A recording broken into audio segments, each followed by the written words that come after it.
Good afternoon, everybody. Uneducated economist here. So, there's not a lot of videos that I put out that the information that I find actually has me worried. The information that I came across yesterday does have me worried. And I tell you, there's not a lot of times that I actually get a knot in my stomach after I start thinking about these things. But when I started thinking a little bit more about the video that I had put out talking about the population control and how the way to increase the population is to have a people who is content being poor.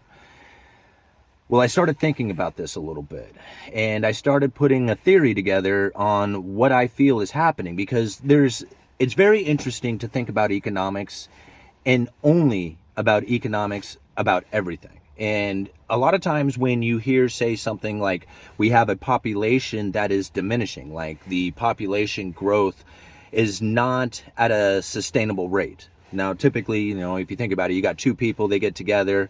If they have two kids, that replenishes them, like it replaces them. But really, you need a third kid to actually add to the population. Otherwise, your population is going to eventually diminish. Now, when you think about like what's happening with the population here in the United States and pretty much all Western societies, in fact, pretty much the world, including China, has realized that there is a population decline that's going to create a problem, like a major problem. And when you when you start compiling this information and you start thinking about like what the economic conditions are needing to be in order for this to occur, it's really quite frightful. Now, if you look at things from like, okay, let's just take it for example, the woman is the one who's in charge of whether or not there's going to be children born. That is like, I don't care how you look at it, from society's point of view, from religious point of view, from a political point of view, from a personal point of view, it's pretty much like you can guarantee that's how people would see it. However, if you look at it from an economic point of view, it is the man who makes the decision to start a family. And now, if you can give that man an idea or a hope or the confidence that he can provide a life that is at least as good, if not better, for his family than what he has, then that, unless he is in that condition, he will not be encouraged to start a family. And I know this does not make sense. Most people would shake their head saying this doesn't make any sense, right? Because it would make sense that if you have the means, like you earn the money, you have the capabilities, that you would want to start a family. But that's not necessarily the case. What Cantillon says, the increase of population can be carried furthest in the countries where the people are content to live the most poorly and to consume the least production of the soil. In countries where all the peasants and laborers are accustomed to eat meat and drink wine, beer, etc., not many inhabitants can be supported. And so you think about how the standard of living has increased incredibly high in the Western nations, in the industrialized Western nations, and people still don't realize how little the rest of the world actually lives off of. Like, I think the average pay for the world population is like $2 a day, right? Like, you couldn't live for $2. You couldn't live for 10 minutes in the United States on $2. In 10 minutes it would be gone. So like $2 a day for the average person populated in this world is incredibly low, right? That is poor. Now, even if you're in that condition, what Cantillon is saying is that is where the population can be carried the furthest. And now, if you think about it, if you are at your very bitter end, like you just don't have any means and you've lived that way your entire life, like there's only hope from here. Like death is the worst, right? So you can like almost guarantee that if you have a kid or if you have children, it's almost guaranteed that their life will either be better or as good, or if not better than yours, because you're so poor, right? And this is one of the reasons why you see so many nations out there that are like deemed poor nations so populated. Listen to this. Men multiply like mice in a barn if they have unlimited means of substance. Now you think about when you come out of bad times, right? Think about this country. This country had come out of some bad times back during the Great Depression. And now you think about the family formation and how many kids were born to families after the Great Depression, leading all the way up into, the 60s. Like, the highest standard of living. The entire time, from being dirt poor all the way to getting the highest standard of living. What happened to the people of this country? They multiply like mice in a barn. Okay? Until you reached the highest standard of living. Now, we already talked about this a long time ago, where the United States used to be a manufacturing powerhouse. Right? We used to manufacture and distribute more to the world, and we lent more to the world than anybody else. Now, we consume more and borrow more than anybody else in the history of the world.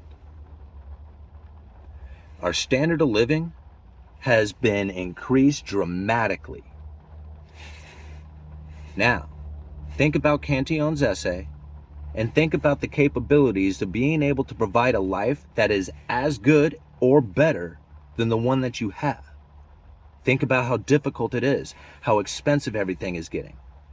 Does this seem like the current environment that is going to be beneficial to your children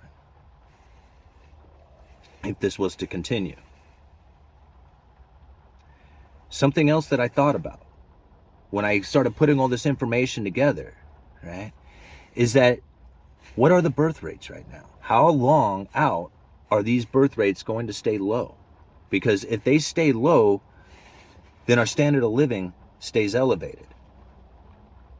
But if the birth rates rise, according to economic theory, if the birth rates are rising, most likely it's going to be because it's a poor population at that time. Now, something that I brought up because I thought, well, what are the birth rates throughout history compared to the recessions? Because I just wanted to know what the economic impact of birth rates were, or what the birth rates were because of the economic impact, however you want to look at it. And so I went and brought this up. This is the fertility rate of the United States going back to 1965. Or no, even further than that, probably 1960 it looks like. And when you look at the chart, it has dropped dramatically. It went from a little over 3.5 children per family, per household, I think that's what it goes. It just says fertility rate, so I'm not sure if that's per woman, right? So this is per woman.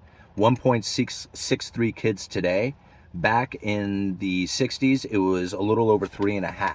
So this is the chart. And you can see it's dropped off dramatically. Now, it took a huge hit back here in the 70s. Okay? And now, if you go and you look, this is something that I really thought was pretty interesting. Because you can see, like, basically, remember the 70s were, like, the hardest times. Like, everybody started... I wouldn't say it was the hardest time, but it was the time in which that we finally left the gold standard. And so you can tell, like, right about that time that issues were taking place within the currency, and that the population at the time was losing its standard of living, right? And you can tell by that chart right there. Now, it wasn't necessarily losing their standard of living, right? What they were losing was their ability to... the inflation was running rampant at the time, right? And so they lost their confidence in whether or not they were going to be able to provide for children. So that's really what happened right there. I feel anyway in the 70s. I'm not sure if I said that right. I might have misspoke there a little bit. However, take a look at the highlighted parts, right? Now this is something that I really wanted to indicate on, right? every time there was a little uptick, right? Any kind of like time in history where the fertility rate started to rise, it rose right into a recession. Isn't that something to think about? Right? It rose right into a recession. So anytime that the conditions in which that the standard of living felt good enough to at least get the fertility rate up, led right into a recession. Now, think about this for just a moment. Janet Yellen said that she doesn't feel that there will ever be another recession in her lifetime. She said that a while ago. And I thought to myself, man, that is a really, really bold statement to make, to say that there will never be another recession in our lifetime. And now, what I really think about is what the conditions would be in order to get the population to start to grow again. And you would need to increase the increase of a population can be carried further in countries where the people are content to live the most poorly. So here's the issue that I'm starting to see. Western nations are wanting to increase their birth rates. Elon Musk, right? Thinking about artificially raising people because we need more people. In order to really get the people to repopulate, it needs to be a poor condition that they are accustomed to. You're talking a generation of people who have lived poorly and are content with that. This is scary to think about because from this point on, there may not be a recession. Recessions come from birth rate increases, or at least not come from birth rate increases, but come when you see an increase in birth rates. They're not hand in hand. What it is the economic conditions have presented themselves in such a way that the man now feels confident enough to start families. The only problem with it is that most people don't understand what has taken place, and it leads right into a recession. Now, if you were in a condition in which that it'll never be another recession again, well, I'm guessing almost that we'll probably not see another birth rate rise for another 30 years is what they're actually anticipating. I'll leave a link down in the description for that. Birth rates are going to stay significantly down for the next 30 years, at least. So to 2050, an entire generation of people will be born into this. So I have to think, in order to prevent the ultimate collapse of the entire system, think about it like this.